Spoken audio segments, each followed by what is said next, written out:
दोस्तों, ये जो तस्वीर आप इस वक्त देख रहे हैं, कुछ लोग मानते हैं कि ये हज़रत इमाम हुसैन अलैहिस्सलाम की असली तस्वीर है। और ये तस्वीर आज भी इराक के शहर नजफ की एक पुरानी मस्जिद हनाना में रखी हुई है। वही मस्जिद जहाँ एक रिवायत के मुताबिक करबला के बाद इमाम हुसैन का सर ए मुबारक कुछ देर के लिए रखा गया था। लेकिन सबसे हैरत की बात यह है कि ये तस्वीर उसी वक्त किसी ने बनाई थी जब सर ए मुबारक वहाँ मौजूद था।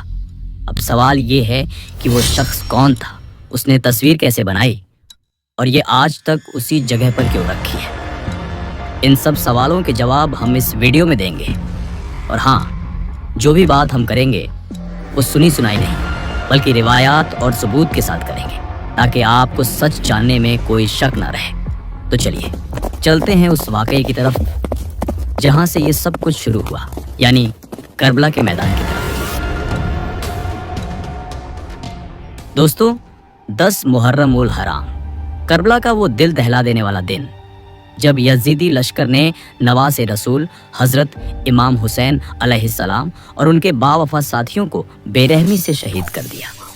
शहादत के बाद यजीदियों ने सर मुबारक को नेज़े पर बुलंद किया और काफिले को कूफा की तरफ लेकर रवाना हो गए।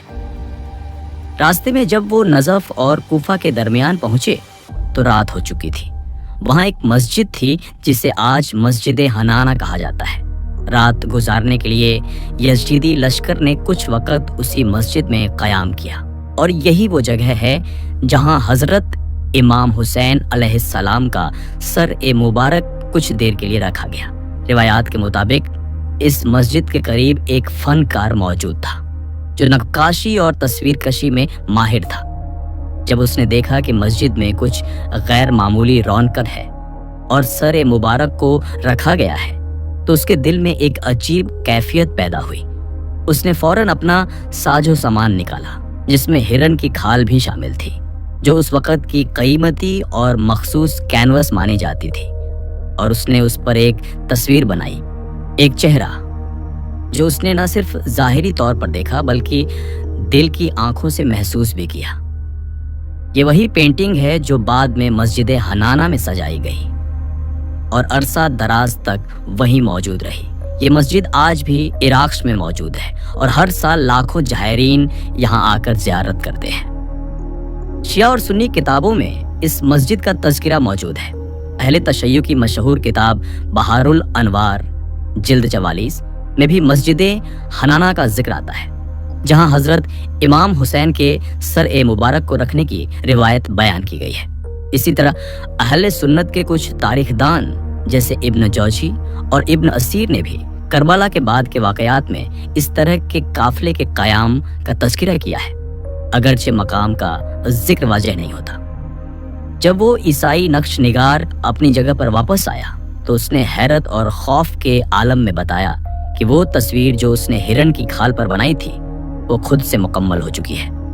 उसने कहा कि मैंने सिर्फ आंखें और होंठ बनाए थे, लेकिन अब चेहरा मुकम्मल है, नूरानी है और लगता है जैसे कोई गैबी ताकत ने इसे मुकम्मल कर दिया हो।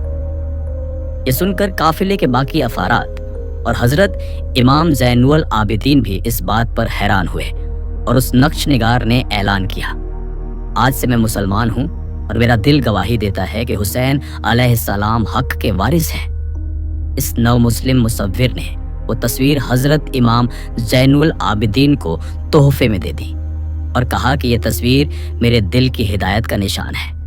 इस तस्वीर को बाद में मस्जिद हनाना में ही महफूज कर दिया गया। सदियों तक ये तस्वीर मस्जिद हनाना में एक मुक़द्दस तबर्रुक के तौर पर रखी गई। ज़ायरीन ज़ियारत के लिए आते उस पर दुरूद भेजते और रोते कि इसी जगह पर इमाम हुसैन का सर मुबारक भी रखा गया था और अब यहाँ वो तस्वीर भी है जो करबला के दर्द की पहचान है। नाज़रीन, अब आते हैं उस अफसोसनाक मरहले की तरफ जहाँ इस्लामी विरसे को लूटा गया। रिवायात के मुताबिक जब बरतानवी और यूरोपीय अफवाज ने इराक पर कब्जा किया तो उनके साथ आसार कदीमा के माहिरीन भी थे।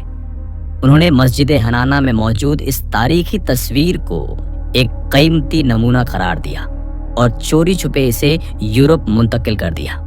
آج یہ تصویر اٹلی کے شہر روم کے ایک میوزیم میں موجود ہے، جہاں اسے اینشنٹ انون فیس کے نام سے پیش کیا جاتا ہے، یعنی ایک نامعلوم قدیم چہرہ۔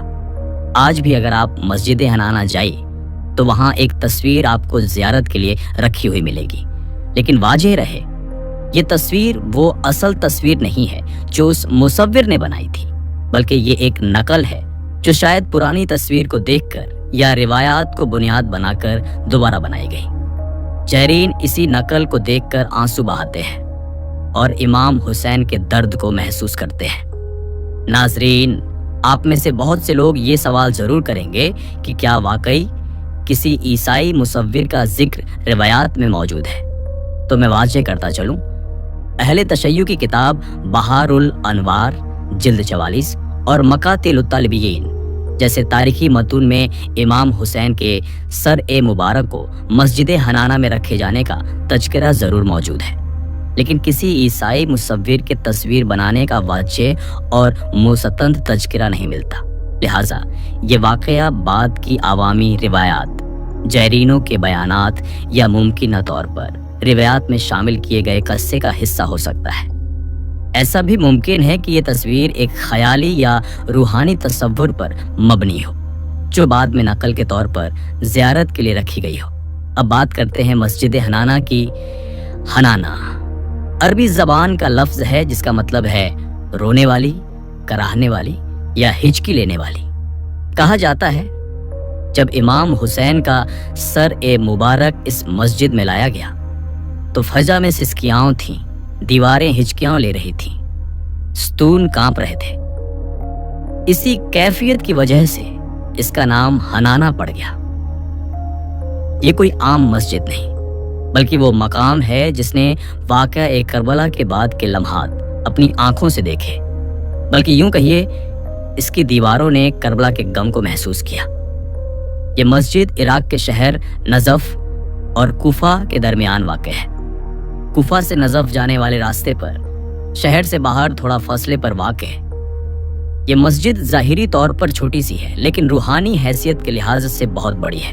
دوستوں، سب سے مشہور روایات جو اہل سنت اور اہل تشیع دونوں کے ہاں منقول ہے وہ یہ ہے، جب امام حسین علیہ السلام کا سر مبارک اس مسجد میں لایا گیا تو مسجد کے اندر موجود ایک ستون خود بخود جھک گیا، جیسے کہ وہ امام حسین علیہ السلام کی تعظیم میں سجدہ ریز ہو گیا ہو۔ یہ واقعہ مختلف روایات میں بیان کیا گیا ہے اور آج بھی مسجد حنانہ میں وہ ستون جھکا ہوا ہے۔ لوگ کہتے ہیں نہ وہ ستون کبھی سیدھا ہوا، نہ اس دن کی ہچکیوں نے اس مسجد کو کبھی خاموش ہونے دیا۔ کچھ روایات کے مطابق جب حضرت علی کا جنازہ رات کی تاریکی میں نجف لے جایا جا رہا تھا تو ان کا جنازہ بھی اسی مقام سے گزرا تھا۔ اس وقت بھی مسجد حنانہ نے عجیب سکوت اور نورانیت کا منظر دیکھا۔ آج بھی شیعہ حضرات کے علاوہ کئی اہل سنت زائرین بھی مسجد حنانہ کو نہایت ادب سے دیکھتے ہیں، کیونکہ وہ جانتے ہیں کہ یہاں اہل بیت کا درد چھپا ہوا ہے۔ کچھ روایات میں یہ بھی بیان کیا گیا ہے کہ جو شخص مسجد حنانہ کی زیارت کرتا ہے اور اہل بیت سے محبت رکھتا ہے، اللہ اسے زیارت کربلا کا ثواب عطا کرتا ہے۔ تو دوستو، یہ تھا ایک ایسا واقعہ جو تاریخ، عقیدت اور تصور کا ایک حسین امتزاج ہے۔ کیا وہ تصویر اصلی تھی؟ کیا وہ مصور حقیقت میں مسلمان ہوا تھا؟ کیا وہ تصویر آج روم کے میوزیم میں ہے؟ ان سب باتوں کی مکمل تصدیق تو شاید ممکن نہ ہو، لیکن یہ طے ہے کہ کربلا کی یاد آج بھی دنیا بھر کے دلوں میں زندہ ہے۔ اگر آپ کو یہ ویڈیو معلوماتی اور جذباتی لگی ہو تو ہمارے چینل کو ضرور سبسکرائب کریں، ویڈیو کو شیئر کریں اور سب لوگ کمنٹ میں یا حسین ضرور لکھیں۔ پھر ملیں گے ایک اور سچے، تحقیقی اور ایمان افروز ویڈیو کے ساتھ۔ تب تک کے لیے اللہ نگہبان۔